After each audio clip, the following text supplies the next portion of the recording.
Join me on my third epic golf trip to Ireland. This time, we're taking it all the way around, playing the Great Links from every coast. From east to west, north to south, it's golf, brotherhood, and adventure. Come along as me and my golf brothers share the sights, stories, and tips from this unforgettable journey. Corballis Links is our first course. Fresh off the plane, this last-minute addition is a great budget-friendly warm-up option to kick off our Irish golf adventure.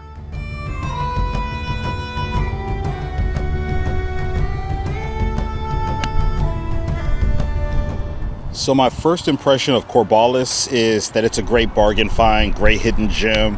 Not too far from the hotel. I'm staying at the Grand Hotel in Dublin, and it was about like a 25-minute taxi ride. It was a lot of fun, great dune landscape. The only thing I could say is maybe the conditions could be a little bit better, but for $40, you can't beat it. A lot of blind shots, a lot of like angles into greens that are challenging. Definitely a thoughtfully made course.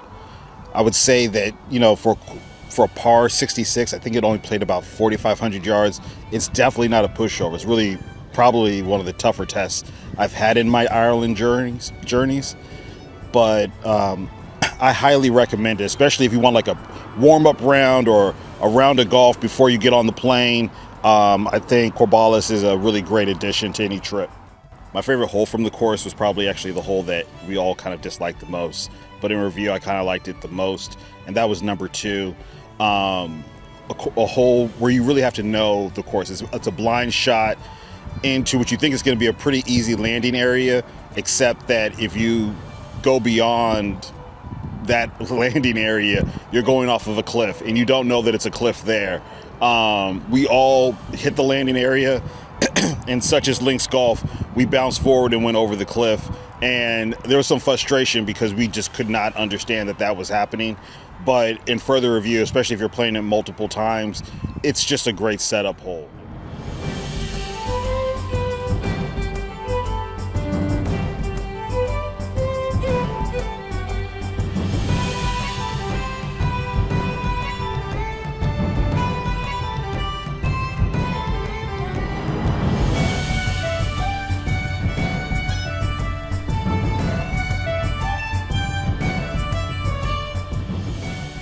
Corballis was really a great, like, local course, like a hidden gem.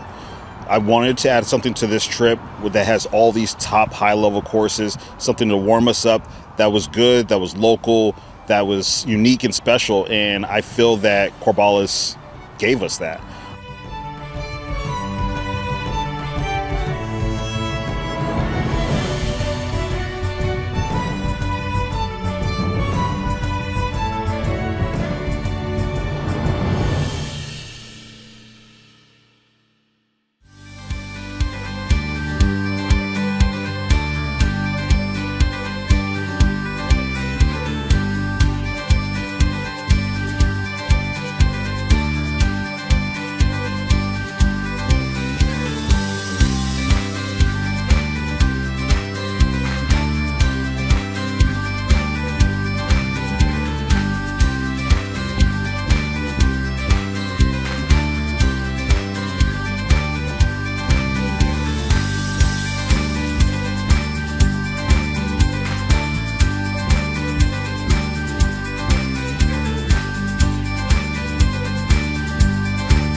I would definitely play Corballis again. I'm actually kind of looking forward to it for my next time that I'm in Dublin.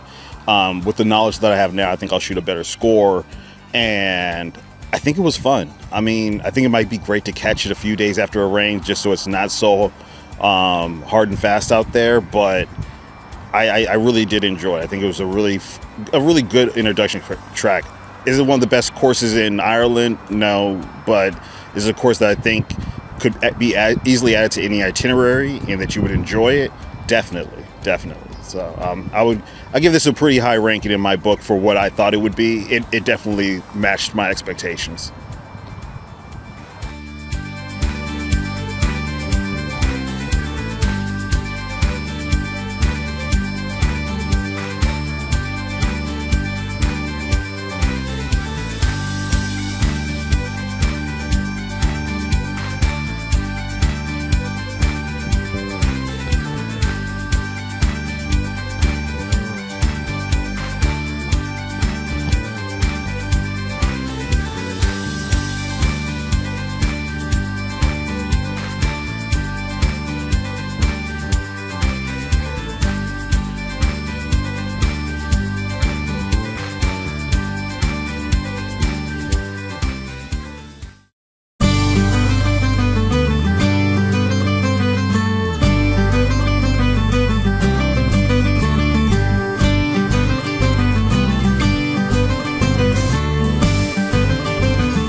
Day 2, the Boss Golf's Ireland.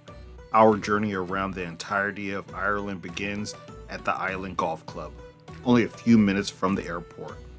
The island is the perfect start to any trip kicking off or wrapping up in Dublin. Stay locked in for our post-round interviews and highlights. Hit follow so you don't miss a course as this Ireland series unfolds. What is your walk off the course impression of the island? I thought it was a great course. Two of the things that stood out to me that I judge courses on, and it's a personal thing. The opening hole, how you leave the clubhouse, was beautiful. Everything about it, and then how you come back to the clubhouse. I like courses that finish with maybe there's people outside, a restaurant. It gives vibes of being a part of the community.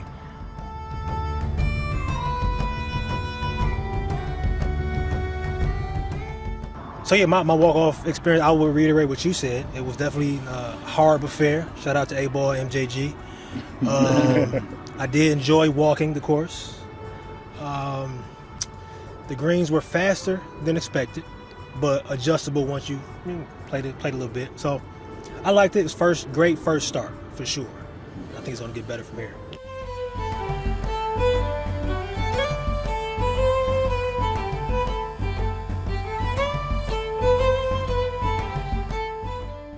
The course was great. Said had a lot of fun. Great weather. Also definitely helped the cause there. I would also say another piece was the wind. Right, it's something that we don't deal with, or at least I don't in Virginia too much of a constant wind, where it's constantly shifting. From hole to hole, and even sometimes from shot to shot. So that was definitely a new test, and kind of gives you just an additional pause for, do I have the right club? Do I have too much club? Do I have I need to club up a little bit down, or club up or club down? And as Corey mentioned, the greens, right? So that all kind of went into the decision making, understanding that you really needed to hit those in the right spot, or it was, just as penal as hitting out of some of the rough on some of the holes. Okay, so I definitely enjoyed the course. There really wasn't anything I could say that I particularly did not like about it. I mean, there were some more difficult aspects to it, but that's just the game. So I definitely liked the course. Like you said, the greens were challenging, would be a good way to put it. But the bunkers were high and you need to pay attention when you're walking around the green. You will fall like I almost did. Fall right back into it. But yeah, hitting out of the bunker was nice though. Like that sand was nice to hit out of.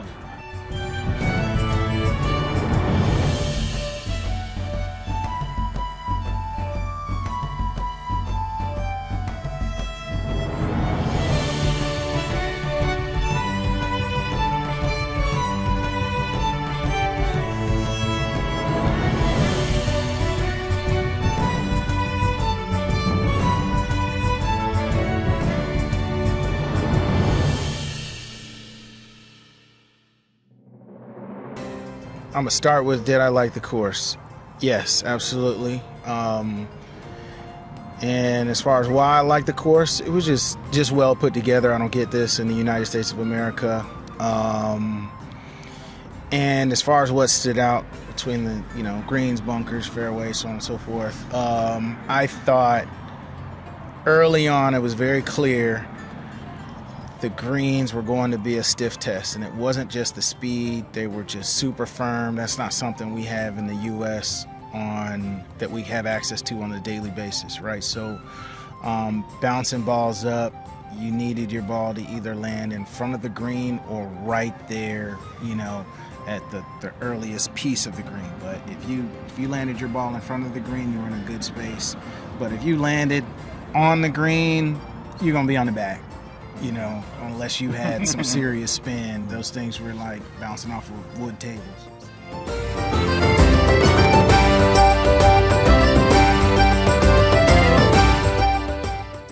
All right, so for me, the island is like a great starting point for any golf trip in Ireland because it's like the first step. So it's right off the airplane. You can go play the island and it lets you know what's coming like down the road. So I'm really happy for what you guys have coming for you on this trip and the adventure that is about to happen on these different courses. But the island encapsulates a lot of the experiences and feelings you'll have. So a lot of the setting will change, but the island has the elevated tee boxes, has the elevated greens, has the high dunes, has the really firm and fast conditions.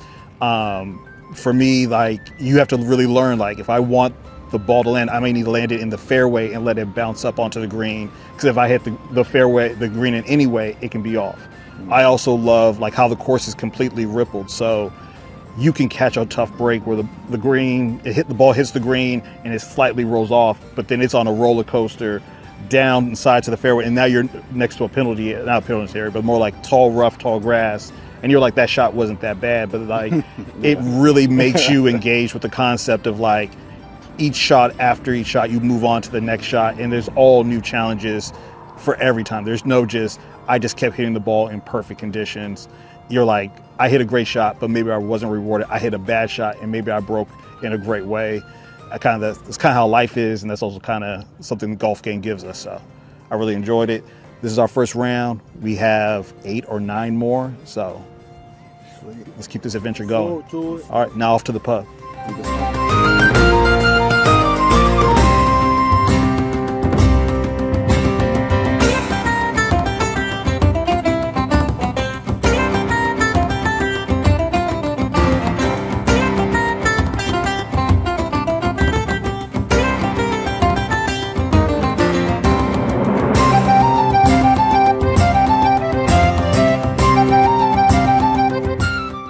Okay, next up, we're going to talk about our favorite places that we ate, and you can even give a favorite dish that you had.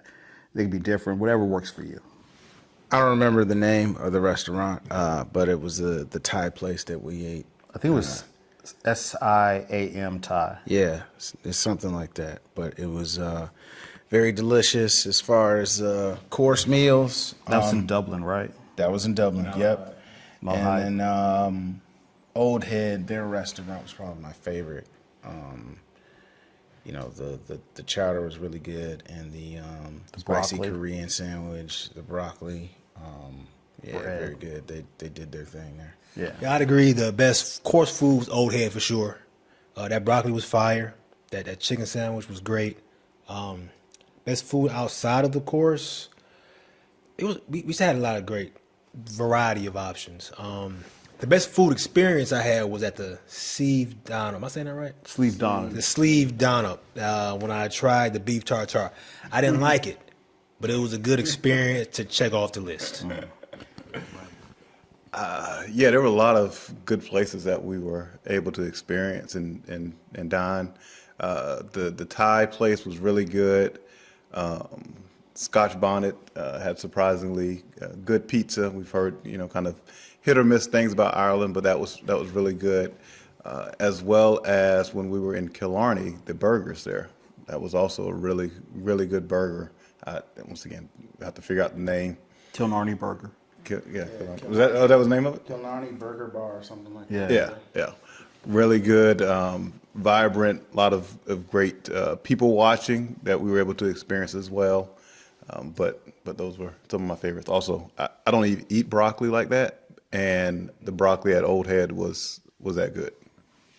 Yeah, for me, I would definitely have to say I've been really tough on Ireland. This is my third trip, and it's been constantly telling people, bring your own snacks, bring your own food.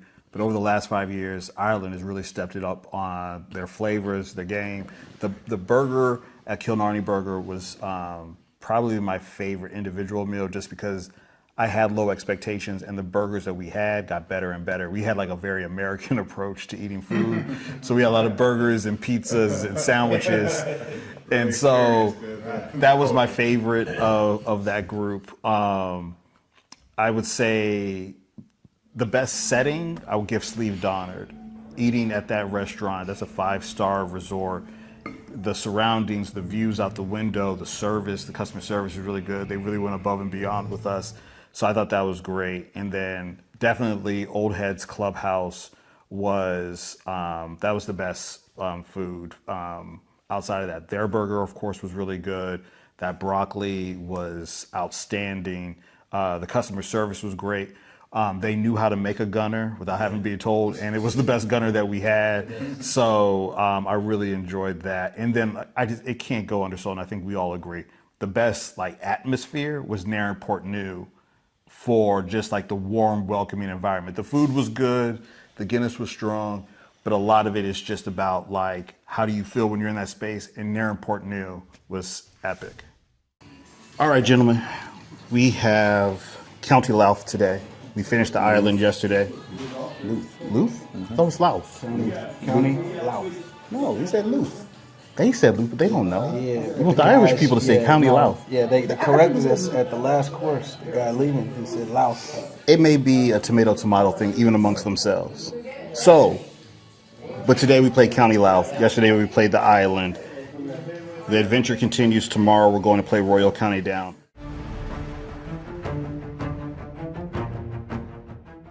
But let's get some feedback about today's rounds. First impressions, Corey?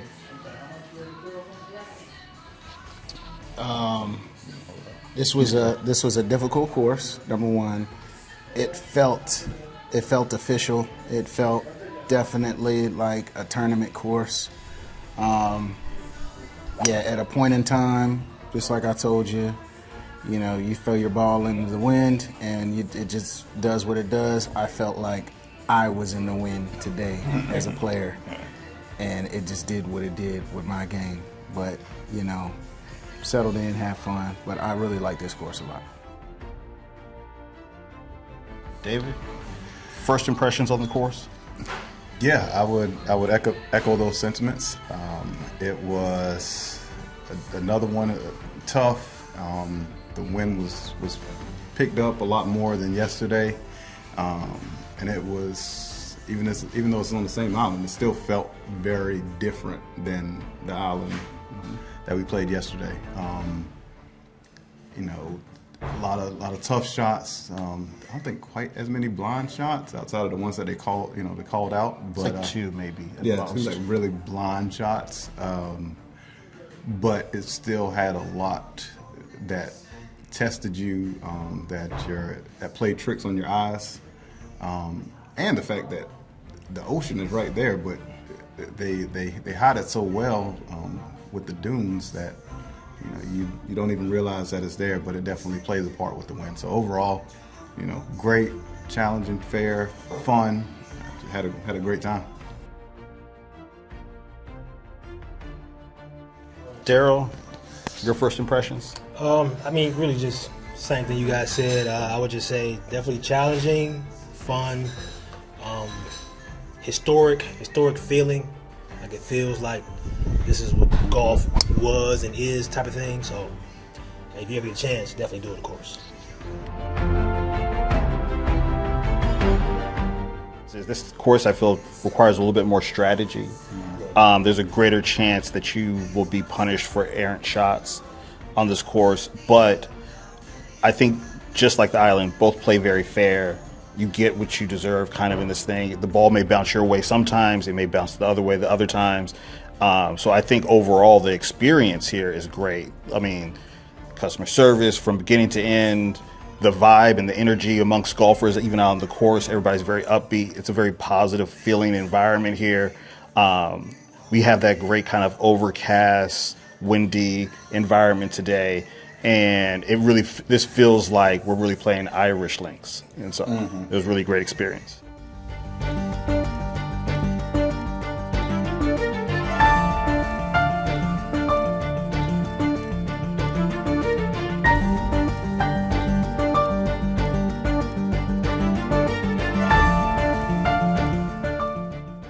How did the course design influence your round? Yeah, like I said, it's club selection. I think the wind and the layout of the course definitely made you change clubs. There was one time that Corey was giving me some tips and a lesson on a par 3, and explaining and understanding how much wind really has an impact on your shot. It was we don't have a lot of wind in Virginia, especially to this miles per hour, but it really just makes you change it, look at it differently, and take an extra beat on how you want to approach each shot.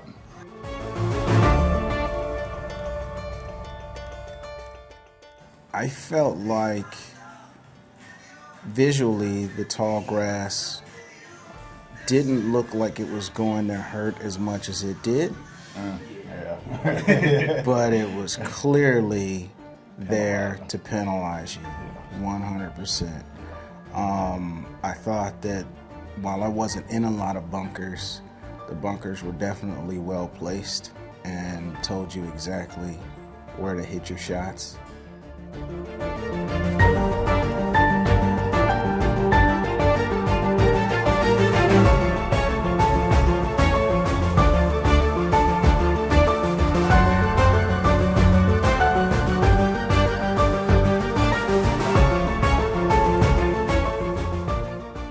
Playing in the wind, so we all had on the number 1 handicap, it felt like a country mile into the wind. So it was already a long hole. We were playing as short as it was possible, 444 yards for a par 4, but into the wind, in your mind you're like, well, if it's a long par 4, play it like a par 5, but it was more than that.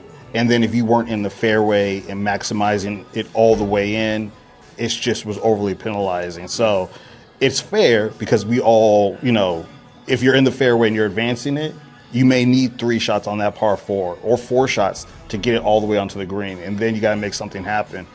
But on a hole that I think none of us walked away with even bogey, when we pulled up, we were just like, this wind is directly into us. And that's a great design that they know how to lay it out. Now, one day, on a different time, the wind's going to be behind you. And you're going to be like, I could get a chance to actually maybe par and feel happy about a par. It might be your first time. Hit a wedge. Exactly. Correct. So I think it's just a really great element of the design of this course. An aspect that I really liked is how the dunes are laid out and how you kind of sit below them. Other courses will have a lot of elevation change up and down. This course doesn't have dramatic elevation change, but in no way does it feel flat. It's really well rippled. You have elevated tee boxes and greens throughout, but it really uses the dunes to protect you from the wind. And so if you can keep your ball low enough and flight it, or if you know when to take advantage of it, like Corey did a lot, like I can throw this up and I know it'll cover the distance. I think that's a really great design element of this course.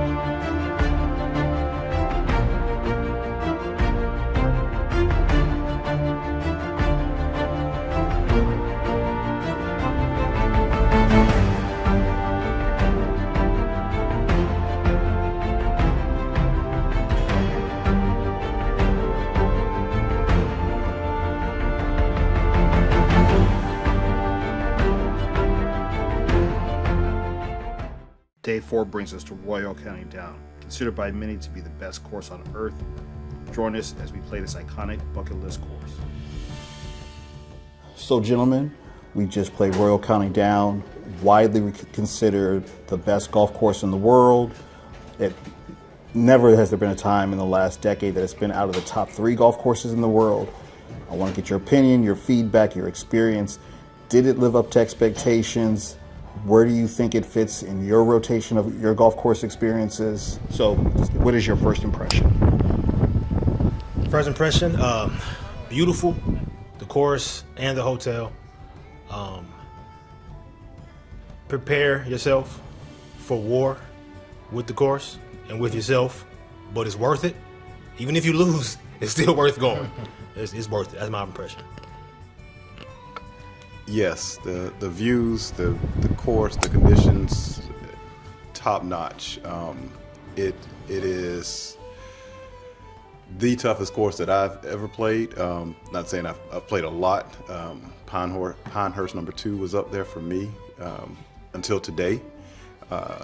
It's really pushes you to the limits of hitting your spots and hitting your targets and listening to the advice of the caddies. Something I don't do very well in terms, so I like the American wide fairways, and you can kind of see your ball and all that. But that was definitely a humbling experience. But at the same time, it was absolutely amazing.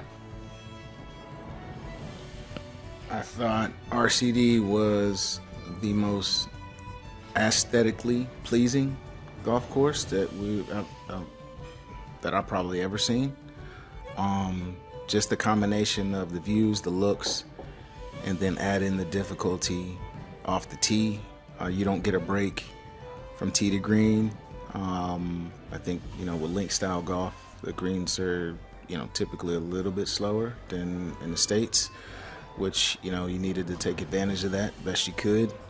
But this is best golf course on this trip. This is probably one of the best golf courses I've ever played. How would you rate the playability of this course?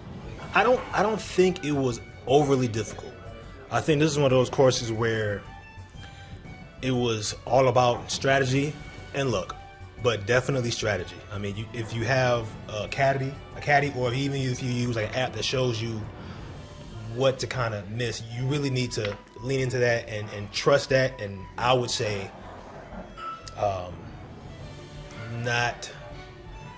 don't underplay how bad things could be. Then you may think, oh, this is just a rough. No, no, it's different. The feeling that this course gave me when I actually hit a fairway, which wasn't a lot, I definitely felt like I did something. Like, for me, number 4, I remember my last trip, I did not stick the green. Yeah. When I stuck the green on 4, that could have been the end of the round. Mm-hmm. I could have been like, well, everybody, have a good one. Because 4 is a small green. Yeah, that par 3. Yeah, the par 3. Yeah. And you can get really into the scenery. You have the mountains, you have the hotel, you have the ocean, you have this great view, and you have this little dot of a green that's sitting 180 out. The ball's gonna get impacted by the wind. You gotta take all these factors in, and then you have this moment that I had a few times on the course where you're just like, I did that. I'm a golfer. I hit a golf shot. This means something. That I really enjoyed that part of it. There were several times that I forgot we were next to the ocean. Several times during the round, I forgot that. Like, it was obvious on one, right? But as you move through the course, you can kind of forget that the water is there. But we're playing against it, next to it, the entire round. And I like the point that our caddy Keith brought up. Once you got to the back 9, it's just you in the hole. You don't see any other golfers. You don't see the water. It's like it's right there in front of you, and you're almost in your own like stadium.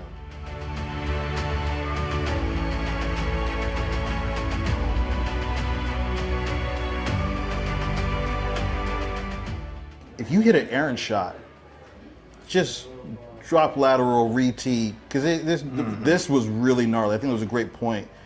There's a huge difference between the different roughs at different courses. Like some of it's wispy, some of it's like intertangled, some of it has that heather mixed in. There's bushes, there's trees, there's thorns. There's really a challenge in the experience. Yeah.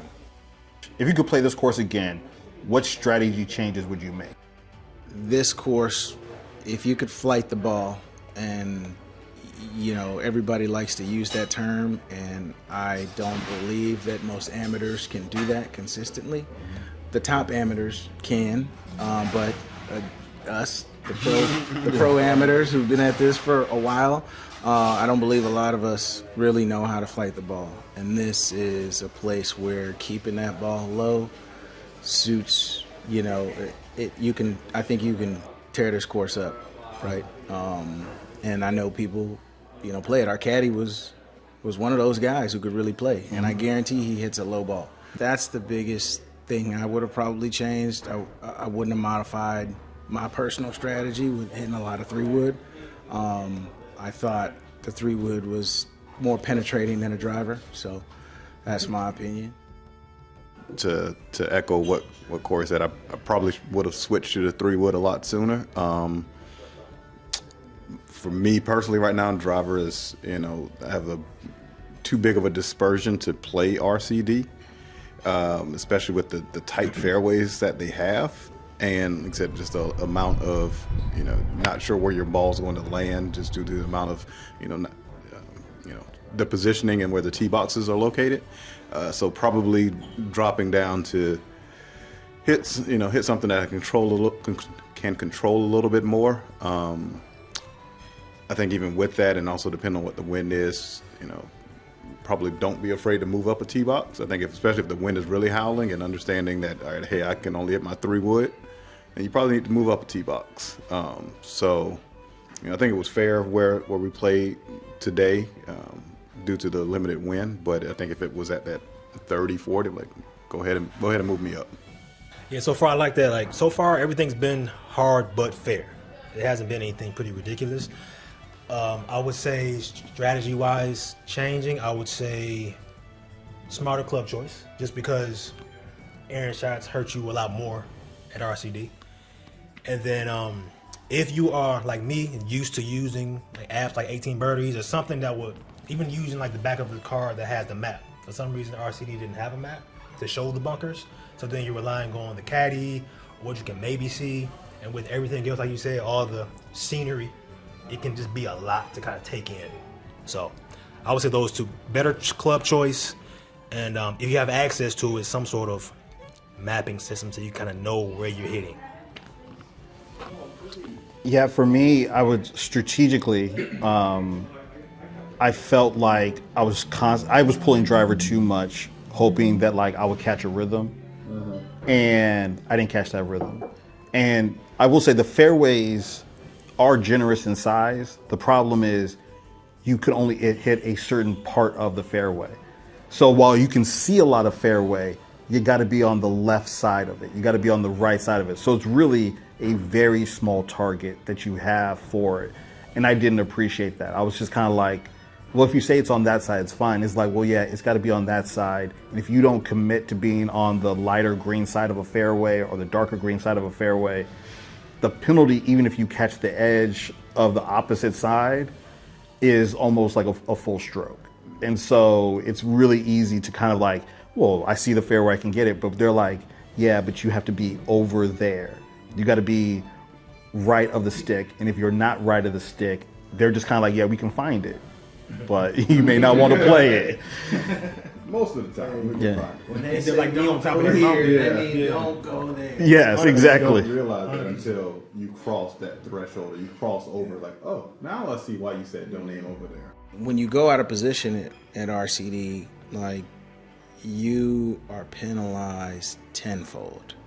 Like, I found it very difficult to get back in proper position, especially around the green, right? When you missed on one of those depressions where your ball rolled off the green and into some space. And then, you know, you had situations, I think we all had situations where we were trying to putt Chip, up those, putt. chip, Roll off the and roll turn off back. the other side, Yeah. right? I mean, I got that full-fledged on 18. Yeah. I think Charles got it on, it like was 16. late on the back, When I Yeah. 16. put up and then roll You back know, down. Yeah. so that was, there were times where the back, it got heavy. Yeah. It got heavy. What's your favorite hole, or what is your favorite experience from Royal County down? And I think it's probably there were other holes.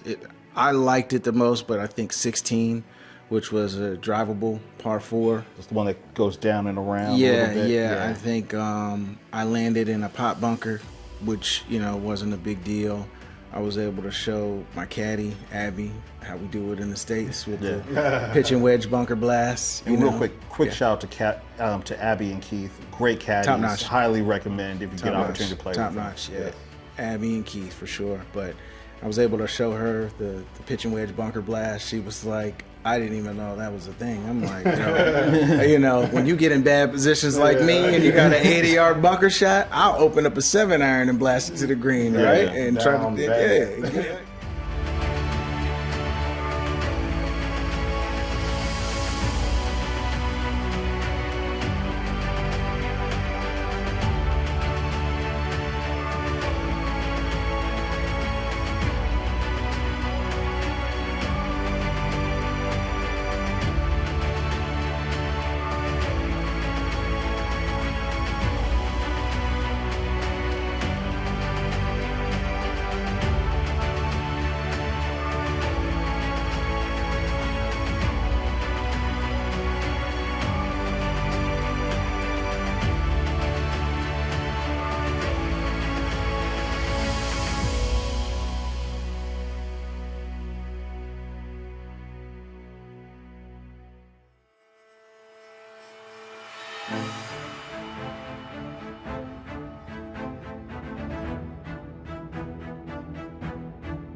We play St. Patrick's Links in Rossapina.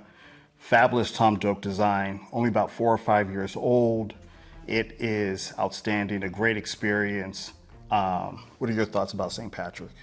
St. Patrick, it was unique from some of the links courses that we've already played. I found it extremely playable. You got a taste of everything. I felt like it was an American design, but definitely had the links flavor. Yeah, I would say the undulation of the greens was something that was very different from what we played previously. It did give me a lot of feels and reminders of Royal New Kent out in Richmond, Virginia. The undulation of the greens and kind of that American mix with link style course.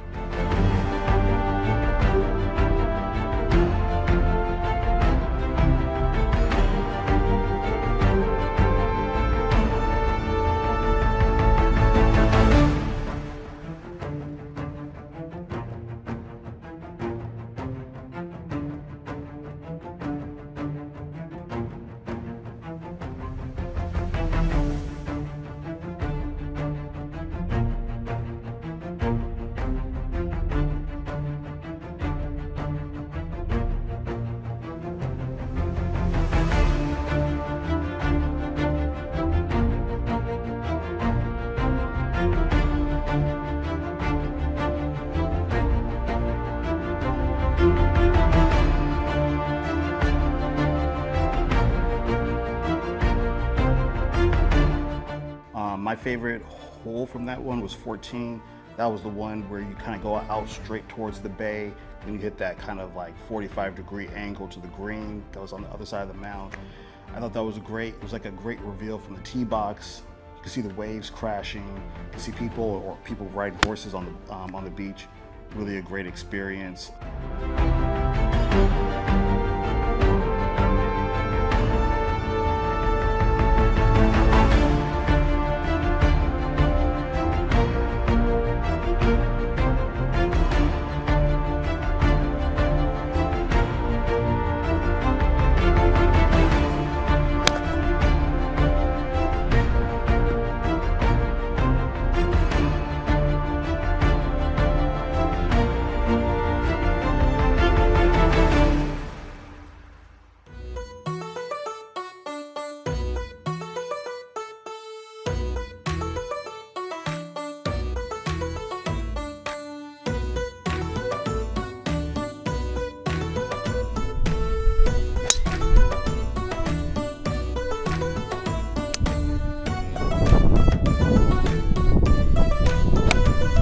There it is.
Day 5 brings us to Narin Portnoo, a course I'm playing for the first time, but definitely not the last. On a trip full of incredible courses, this hidden gem shot to the top and deserves a spot on any Irish golf itinerary. Make sure to subscribe, like, and share this journey around the Emerald Isle. Next up, we're talking about Narin Portnoo. This was a brand new course for me, so on this trip, we've played a lot of courses I've played before, but County Louth and Narin Portnoo are both new courses for me. Gil Hance and Jim Wagner did the redesign. They did an outstanding job. I think not only is the course great, but I think we would all probably agree the vibe from after the round was, you couldn't ask for more. Very inviting, very friendly, great clubhouse, great post dining experience. Any thoughts about Narin Portnoo, the golf course and the experience? Yeah, the experience, I would probably say in terms of friendliest, if I would be a member of one of these kind of just courses and fields, would probably be Narin Portnoo. Just everyone was very friendly, very engaging, very open. It is a bit of a slow start to get out there, but man, once you hit 5 and on, it really is absolutely breathtaking. Quickly jumped into one of my favorite courses that we played as we worked our way into the course. And I have to agree with everything you said. I like the atmosphere. I really like the fact that you start off kind of slow and then it just hits you. It kind of wakes you up. So I like that a lot. The vibes were great. The people were great. The food was great. I would definitely play again.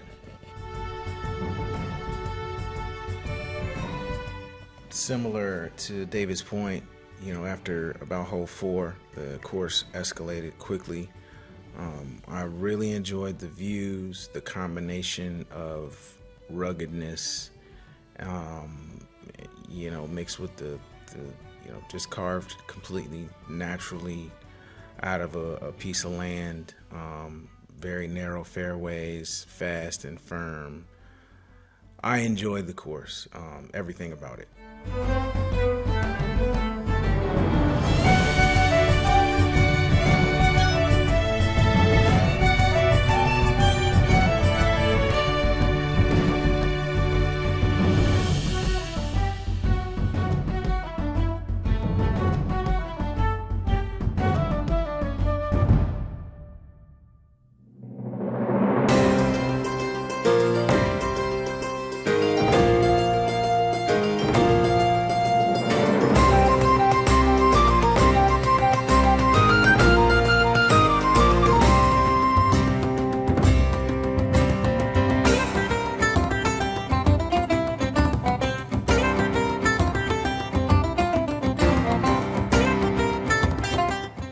Narin Portnoo, outside of it being a surprise about how good it is it was well maintained.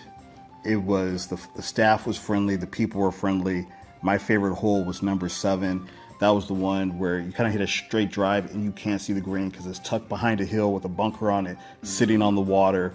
So you really have to like play your ball all the way out. Maybe you have to take an extra shot and chip just so you have a shot at the green. The green was really small and hard to hold. Like I walked away feeling like for a first time play, I'm happy I got a bogey. Because you really kind of have to play blind and hope for the best on that shot. It's not a long hole. I'm a big fan of short par 4s, but it definitely engages your game. Like, can you chip when you see the water and you see the bunker, or do you want to go over the hill? It was really playable. It was a creative layout. I think Gil Hance and Jim Wagner did a great job.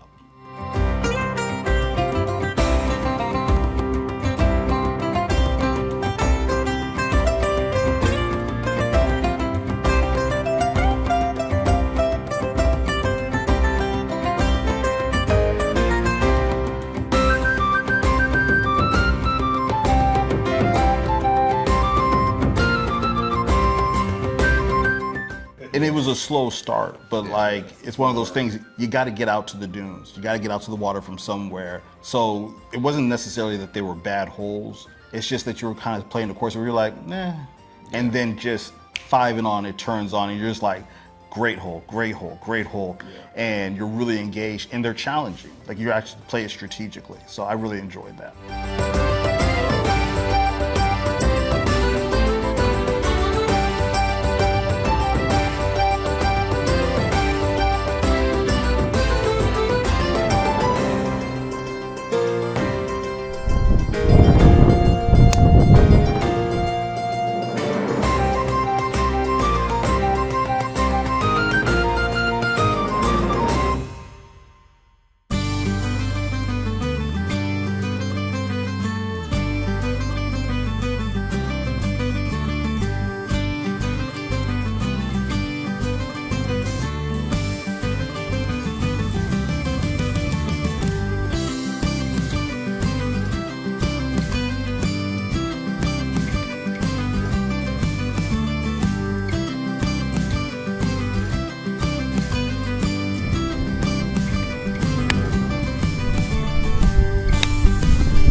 Number 18, even when I was flying it with the drone, I couldn't believe the hole didn't come up yet. It was over 600 yards.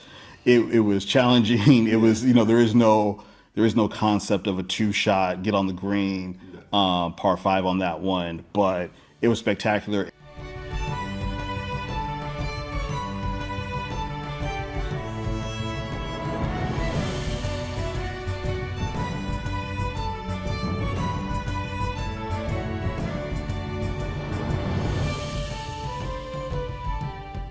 I'm always a fan of whenever you can see the members right off the green. So they're almost like cheering you on, positive. And to me, the best probably experience I had on this trip is I was packing up all my camera gear. And when I came around the corner and all of you were in conversations with members and they were like, where are you from? And how are you doing? And what do you think of our course? And please come back.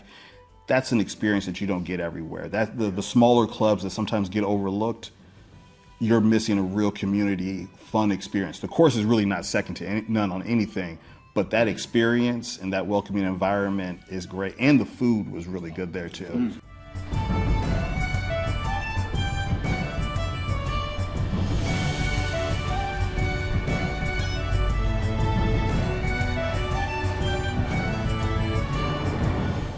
Okay, so to get us started, what are your top 3 favorite golf courses from this trip? They don't have to be in order. If you want to put them in order, that's fine. But what are your top 3 favorite golf courses from this trip? Let's say Ballybunion, Royal County Down, Narin Portnoo. Number 1, Royal County Down. Number 2, Carne. Number 3, Ballybunion. For me, it is Royal County Down, which is a course that I loved but didn't love until I played it a second time, and now I have such a new high level appreciation for it. It's going to come up really high in my rankings. Ballybunion is spectacular. It didn't change for me. It's still one of my favorite golf courses I've ever played, and I'm going to have to go with Narin Portnoo. And we have a lot of heavy hitters, but that was a brand new course and a brand new experience, and it just took me by surprise about how great it really is. And to me, the next trip I come back, Narin Portnoo has to be in it. So my top 3 was Royal County Downs, Narin Portnoo, and O'Hare. My top 3. So on this trip, we stayed at about 6 different hotels, I believe, in 8 days. We're here at the Grand Hotel in Malahide, Dublin, and it's I really like this hotel, especially for its ability for us to walk and go find something to eat. I think we were pretty centrally located across all the different hotels that we stayed at. But for me, my number 1 hotel was the Sleeve Donard, 5-star resort, phenomenal rooms, walk to the Royal County Down, great customer service, really solid breakfast. And then, their restaurant was really good too. It wasn't maybe my favorite food from the trip, but it was good, and they were very accommodating. We had that issue with understanding of what pink means for the lamb chops. But once we said this is the way we preferred it, they took it back, grilled it the way we liked it, brought it back out. And so I really enjoyed that resort. It was a great experience. The Sleeve, easily. That was the most comfortable I've felt in a hotel, just extremely cozy. Just, I guess it was the closest I'll probably get to staying in a castle. So definitely the Sleeve Donard was just the most luxurious of all of our accommodations, but I really like this hotel, just the Grand Hotel. I like the fact that it's off of the beach. It's easy to kind of get to the beach or just get to the active area of the town. The first night we were here, I was able to go out, work out on the beach, film some stuff. It was inviting, but relaxing and casual at the same time. So I like the Grand Hotel. Yeah, echo everyone's sentiment for the Sleeve Donard. Just epitome of luxury, really nice. One of my personal favorites, though, as well, was I think it was called the Carhart Hotel, the one that we stayed before we played St. Patrick's and Narin. It was just kind of a bed and breakfast kind of feel, and it had the bar and restaurant underneath it. Very welcoming. The rooms were nice. Just felt very homey in that essence. So it just looked like your local neighborhood pub with just some rooms above it. So that was one of my favorites too. The rooms were real hot, but they cooled down quickly. Yeah. But once you got settled in and the AC kicked on, that was a nice hotel. Give me 2 tips that you would give to somebody coming to Ireland to play golf for the first time. My first tip is, one, I would say use a booker. We use Carne. Owen's outstanding. Definitely the logistics, the customer service. You write Owen at 11 o'clock. He's replying back to you at 11:05. I think we all misplaced something along the way on this trip. Owen was getting things from golf clubs and resorts and, coordinating everything. He follows you the entire trip, making sure the experience is great. So I definitely highly suggest that. 2, manage your body very well. These trips, even if you think that you're doing a light trip, it's a lot of being out of your element. This is not your, I played Saturday and Sunday type of trip. You're going to want to play a lot of golf. You're going to walk, you're going to tour, you're going to see different things. You're not just jumping in a taxi left and right. Most of these cities that we've been to are all very walkable. So you want to just make sure that you adjust to that and the time change. Because when you want to call your family, you got to stay up later. And so it's really important that you manage that portion. Yeah, for me, I would say if you take a trip like this, don't expect to have your best round. Don't expect to have maybe your A game. You really have to go into a trip with just, being grateful for being able to take the trip, being grateful for the people that you're with, for the rounds that you are able to play. It's a frustrating sport. We're going to get frustrated, but just take a step back. Remember where you are. Remember who you're with. You might do this again. You might not be able to do it again, and you don't want to be frustrated the entire time that you're here and miss the experience of being in a wonderful country like this, playing some of these amazing golf courses. So that would be my first one. My second one would be, I would agree. I think it's taking care of your body, taking care of your mental, because it is a grind. It's a great experience. It's fun, but it does wear and tear on you. But understanding what you're going into, fully appreciate what you have and what you're about to go and embrace on, and embark and enjoy the ride. Definitely agree with both of you. Really, number one is realize that you're in Ireland. You're in a whole new country, about to experience some great things, and you don't want perhaps poor performance to sully what's a spectacular thing in your life. So savor the moment, number one. Number two, take care of your body for sure. And number three, if you're going to come to Ireland related to golf, you got to consult with the boss golfs, 100%. Thank you. The man knows what he knows. He knows a lot. Be honest with your golf game, number one. I think I brought 47 golf balls. I brought 44, and I got 3 from Owen. I ended up losing 23 of them. So make sure you reload your golf bag every round with what you think you're going to need. I used a lot of my leg compression machine to kind of keep me fresh. So, make sure you take care of your body. And then lastly, a bonus point. Bring an extra washcloth because a lot of these hotels ain't giving up the washcloth. So I will say, for those that are watching us that know about the washcloth, the major cities will have the washcloth, but you're going to be outside of Dublin and Killarney and a lot of these places, staying different places, and it's nothing but big towels. And It's hard to not have washcloth. yeah, so it's little small things like that for those that don't use washcloths, you fine. But for those that do, yeah, you can be using a big hand towel. Yeah. That thing dancing, getting all heavy, and yeah. So that's really that's great advice. yeah.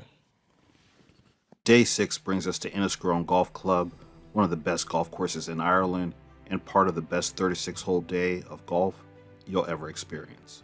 Enniscrone Golf Club, for me personally, is part of my favorite 36 holes of golf I've ever played. I played a lot of great 36 holes, but between Enniscrone and Carne together to me, is no real competition. Enniscrone and Carne are also both Eddie Hackett. He's an Irish golf designer. He's essentially like the Pete Dye of Ireland. And so playing both of his courses, they were different, they were unique to their terrain. I really enjoyed the experience there. My favorite hole from this course is actually number 2 and number 12. Number 2 is that one where it's a long par 5, and then once you make the turn, Atlantic Ocean, beautiful views. You're shaped around a massive dune. I think this one has some of the tallest dunes that you're working in between and around.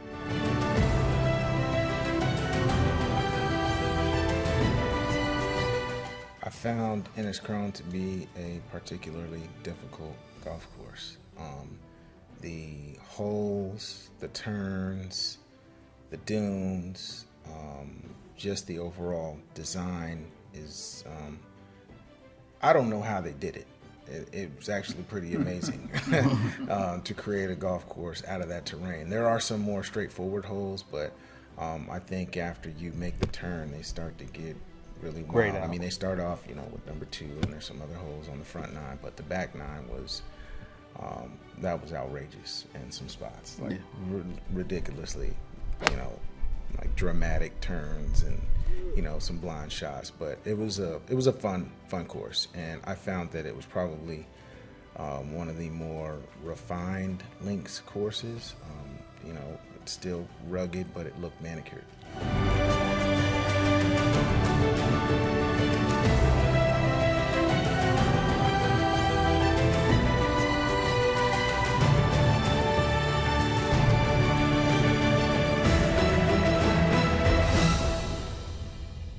I think I would agree with what Corey just said. It was seemed to be a little bit more manicured than the first couple that we played.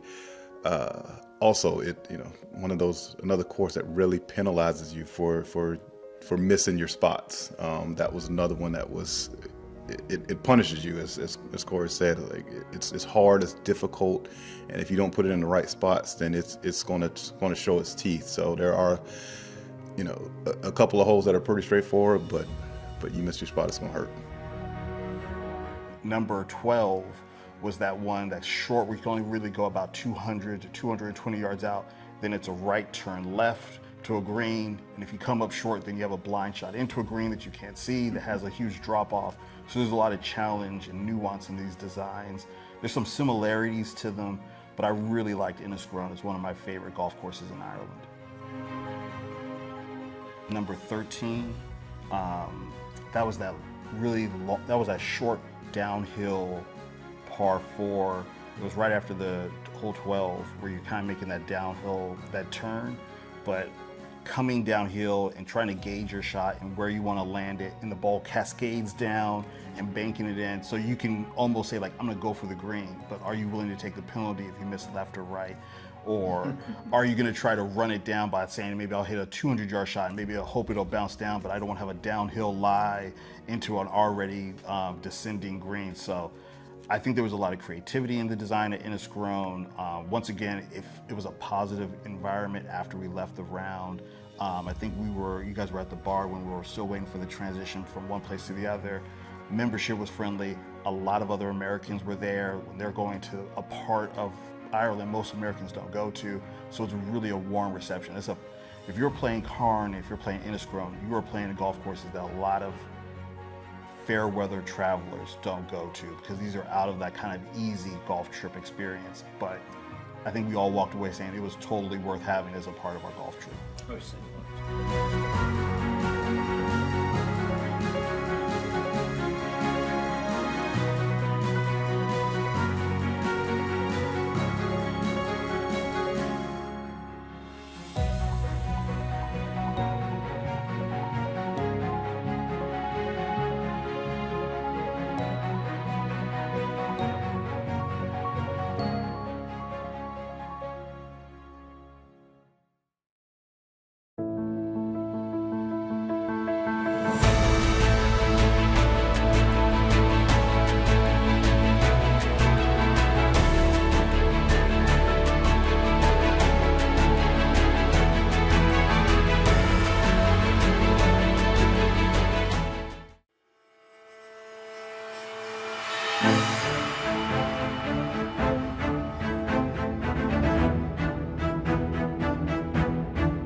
Next up, we have Carne. Carne is off the beaten trail. It's something that, you know, as Neil, our driver, kept telling us, it's all the way at the end of Europe. It's the farthest point out, and it's the most rugged design. It's Eddie Hackett's last design. It looks like the moon almost, and how grand the scale of the dunes are, and how rough and rugged and untamed it is. And it was just really a great experience. What are your thoughts? It's my second favorite course out of the bunch, next to RCD, the Wild Atlantic Dunes course specifically. But it was an experience, just like you described it. It was something that, you know, midway through the round, I was having so much fun. It was a slow round due to, you know, holes crossing and merging at 18, but I really wanted to finish that round. Just, you know, I felt like we were walking uphill the entire time, but an incredible finish. The last few holes with the sunset, really, you know, those are some of the more dramatic pictures that I have that I've sent to friends that don't even play golf, that are just like, man, it's beautiful out there. Just to kind of touch on the views. I mean, all the courses here were, you know, spectacular. But I feel like there were a couple that just were really distinctive, and this was one of them. Maybe because it was the furthest west of the island, but this one just had like you said, I guess like a rugged feel to it. Even just being off of the water, it's similar, but it's just had its own kind of feel and heart to it. I really appreciate it. It's like you're inside of a stadium, and you can't see the green. Yeah. Like that whole number 8 specifically, like it stood out. Not to say it was my favorite, but I've just never seen anything like that. And it's not that we had the backdrop of some water or something behind us. It was just we hit the ball into this big, massive hole in the ground, and there's mountains, and we've got to play above them and around them. I thought it was really cool. Yeah, and to echo that, I think Enniscrone and Carne are two courses where, as Corey mentioned, you really learn how to, like, all right, you got to plan your shots, go probably a club lower than what you're expecting. It's really hard to hit the greens, you know, if it's you know, if the fairway is just kind of straight in front of you, you know, lay up, hit one club less, let the ball roll, because hitting these greens were very difficult.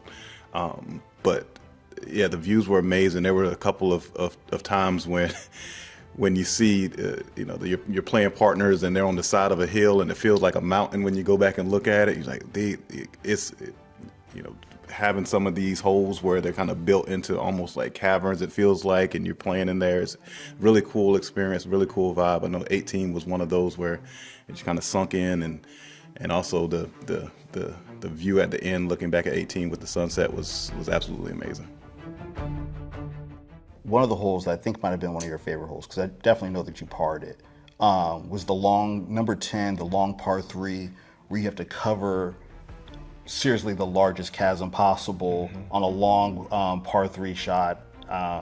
You played it extremely well. What were your thoughts about that hole? Yeah, I mean, you know, we were kind of midway through the trip, and I was tired of getting my head beat in by these links courses, and I realized that, you know, a 215-yard shot's not really a 215-yard shot. It's more like 180, right? And so I just planned on bouncing the ball up there, bounced up there perfectly, almost made the bird, you know, easy 2-putt, but I learned a lot, and I kind of had a moment in the middle of that round where I was like, oh, I know how to play, you know, links golf a little bit, right?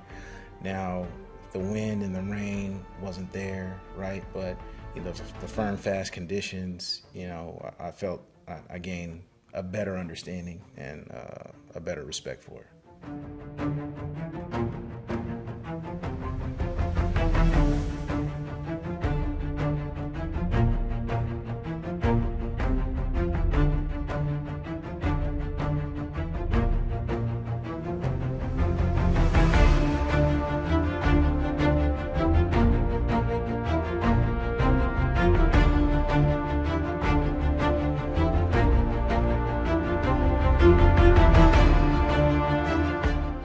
In that kind of experience of Carne, there's some real joy in like what will happen next. And I feel sometimes on a golf course, you get so used to like, I know what's going to happen. In links golf, one bounce one way, one bounce another way. You are constantly like engaged in a different way of how you play your game. You have to really feel it in your hands, feel it in your feet, kind of say like, you know, there's a backstop there. I know if I land short, no matter what, if it rolls to the back, it may come back for me. Or it may stay back there and now I have a difficult putt where I don't know, the ball may run away. You really have to just kind of get into the excitement of the game and not into, I think I have this all under control. Links golf, one thing you walk away with, you have no control. You're just trying your best. You're trying to mitigate mistakes. And I think that Carne really puts you like on another world of almost a video game level of playing the game.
So we're at the end of this great trip, and these trips, this is my third trip to Ireland, done Scotland twice, did London twice, Wales, and my trips are always coordinated by Current Golf.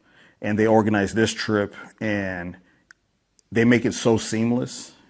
The coordination was great. We had a great driver and Niall, and all of that happens because they just know the logistics. They search out the deals. So the costs, most of the trips that I would say are 5 figures. We were well under that.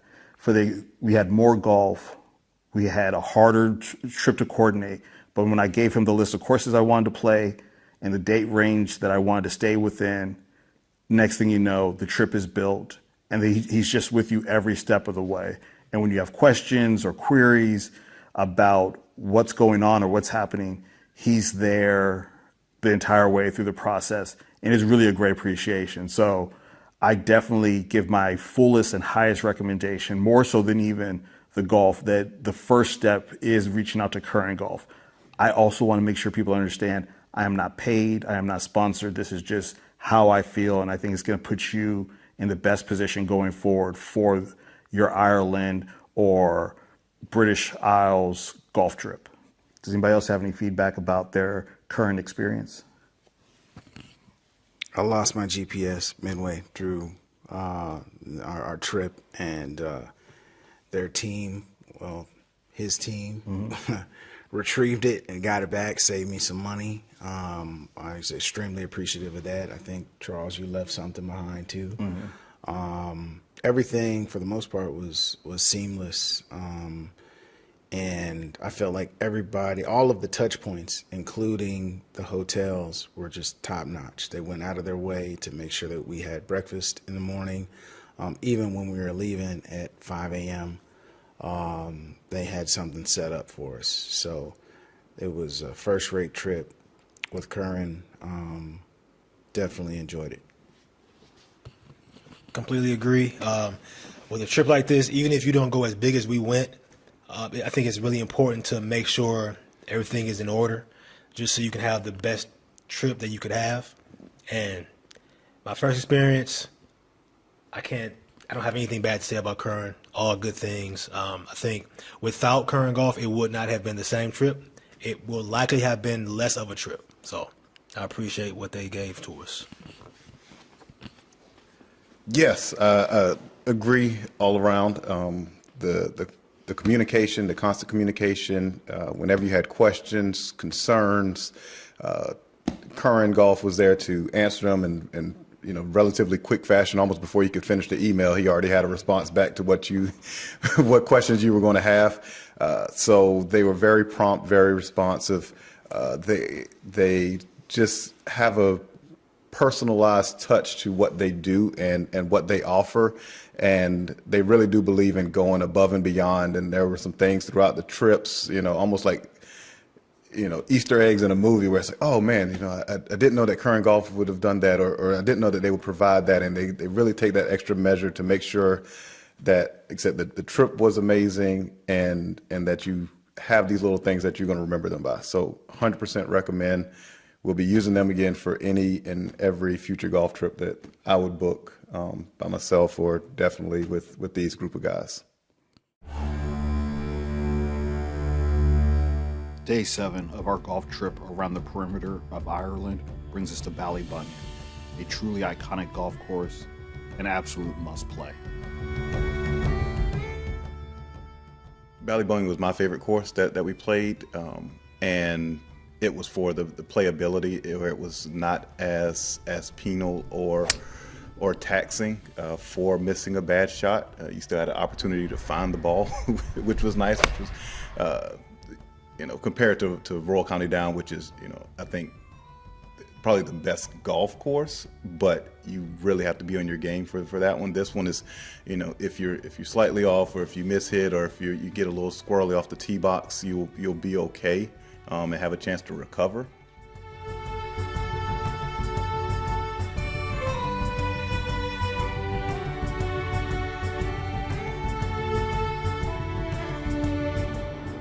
Regarding Ballybunion and the first 4 holes, again, it starts off a little bit slow, as you mentioned, similar to Narin Portnoo.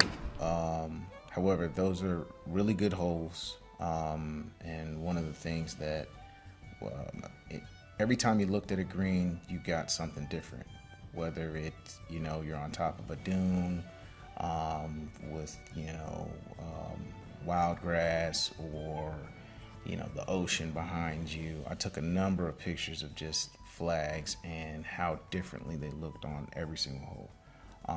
And in some scenarios, like that par 5 that went all the way uphill on the back. I can't remember exactly which number that was, but there was nothing behind it. There wasn't any wild grass, right? That ball could go off for forever, or it could roll back,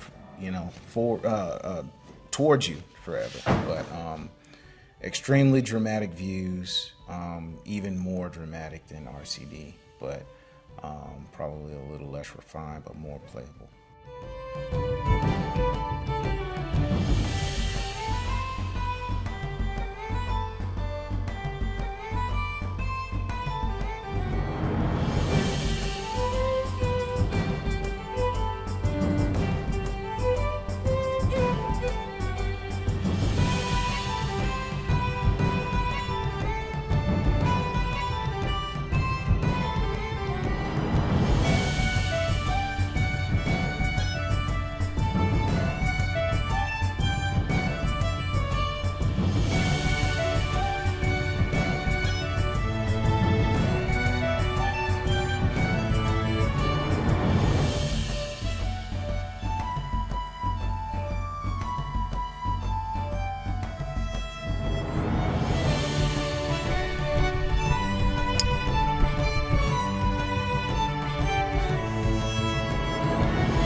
For me, my favorite hole at Ballybunion was number 17, the Devil's Elbow. That is that long, par 4, where you go all the way out towards the ocean, and once again, you hang a left. The dune that you see just makes you want to make sure that you hit it to the right, but you really have a little bit of space to the left, but you could easily end up on top of that dune, blocked out from your second shot. And so it's a hole that I think once you play it once, you're like, I want to come back and play it again. Because then you'll know, like, you know what, I can really take driver. I can land it further over the dune. No, I know this more strategic play. I can drop it 220 out right in the fat part of the fairway, take it up with a longer shot in. And it's just a really beautiful hole, but it's something that, like, I was looking forward to this entire trip to play it again. Now, it didn't go as well as I expected, but it was still beautiful, and I can't wait to come back and play it for a third time.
They watched the soccer.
Our last course for this trip was Old Head Golf Links. To me, it's just a perfect way to end a golf trip. You have the most spectacular views because you are on the cliff's edge, and you're not just looking at the cliff's edge, you're playing over it. You're playing around it. You're shaping shots over the water. You can easily lose your ball. I'm sure at the bottom of the ocean around the edge, there's plenty of golf balls. We were so fortunate this entire trip to not face really strong wind or any rain. I think the worst day we had, it was just a little extra cloudy. So playing Old Head in these conditions was outstanding.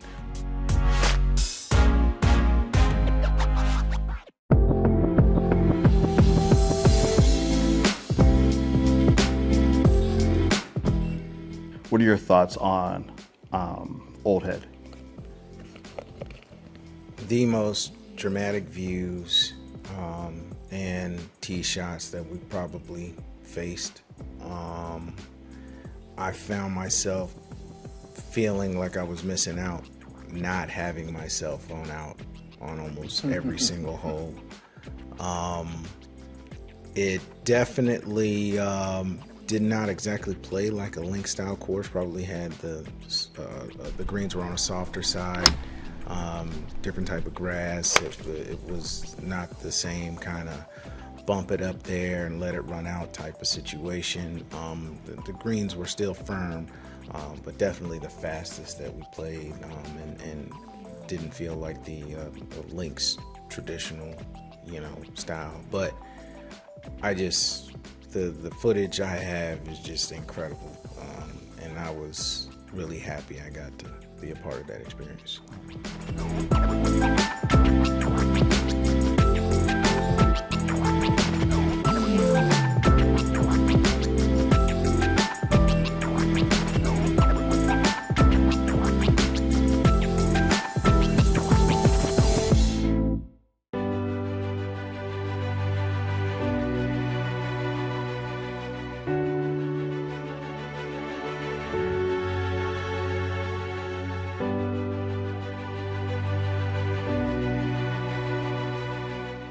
I'd have to agree.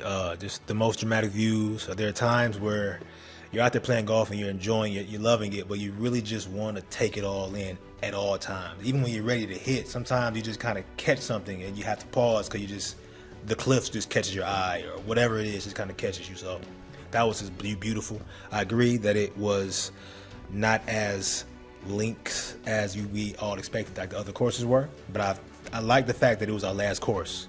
It kind of gave us a bit of a reprieve, so that was a nice thing to end on. And of course, the food was spectacular.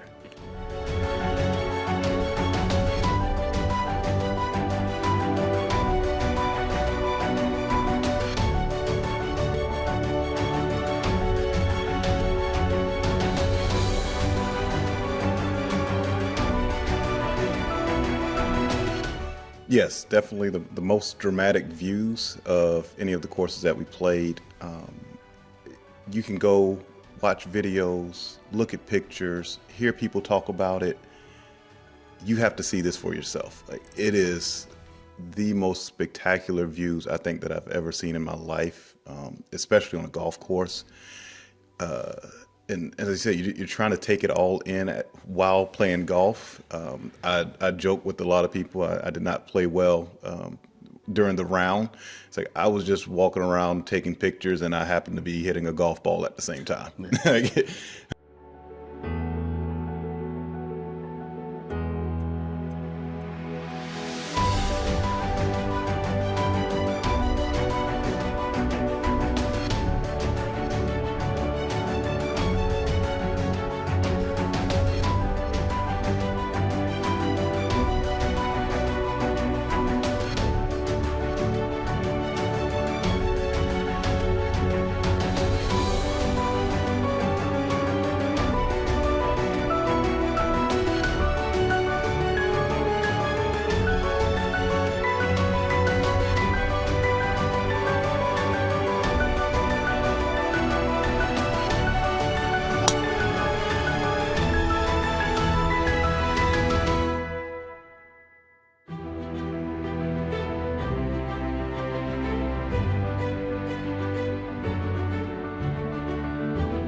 As a bonus point to your first trip or next trip to Ireland, I would strongly suggest the use of caddies where you can, if you can afford it. I thought that the caddies that we did have, especially at RCD and Ballybunion, I thought they proved to be very, very helpful. And I think we shouted out Abby and Keith for RCD, but they were incredible. I would have spent some more money if I had the opportunity to. We just weren't able to reserve them after the fact. But if you reserve them beforehand, I think it'll help enhance your experience, specifically at places like Old Head and some other courses where you think you can see it out in front of you, but the reality is you're supposed to put your ball in some other place that, quite frankly, your GPS or your eyes aren't going to tell you where to put it. I also think it's an important note for people to know is that the caddies are members of the courses. So it's not like what you come across in America where caddies are like outside contractors that come in and they know the course. It's another thing to say, I think Keith said he's been a member for 40 years at Royal County Down. He knows the course. He plays in tournaments. When he gives you advisement, it's something that comes from experience and trust. And I'm a guest really paying to play at his club. And it's a different experience when you're walking and playing with people. It's one of the things I love about Ireland. There's a very kind of equal nature to all people that are kind of enjoying the game. You love golf, this is a place that you want to come and One, take the trip, right? Take the trip. Corey has said this a few times to different people. It's like you can't take the money with you. So take the trip. Do you have to go as extravagant as we did and see the entire island of Ireland in one go? Not necessarily, but figure out the ones that you really want to see that are high on your bucket list. As Daryl mentioned, go to the Boss Golfs. He has great videos, great insights on what you can potentially expect, and start building your trip around there. But take the trip, use Current Golf, use Owen. It's fantastic. You won't regret it. For a trip to Ireland, come with an open mind and assume positive intent. Everyone here has been pretty welcoming. Pretty much everywhere we went, 95% of the people we came across were just welcoming us like family. They were happy to see us, and as long as you return that same energy, you're gonna have the best time of your life. I think Daryl brings up a really good point, just kind of about the Irish people. And I've been kind of throughout the British Isles. I'll say they have like a really strong upbeat nature to them, and you offer them respect, they offer you respect back. You can have a great trip, and like it's just kind of like our experience in Killarney and even here outside of Dublin. They're singing, they're upbeat, they're having fun, they're fellowshipping. People will walk up to you as a stranger and like greet you positively and give you advisement about where to go and where not to go, on and off the golf course, and it's really a great experience. I think that's a great note about just how to receive Ireland.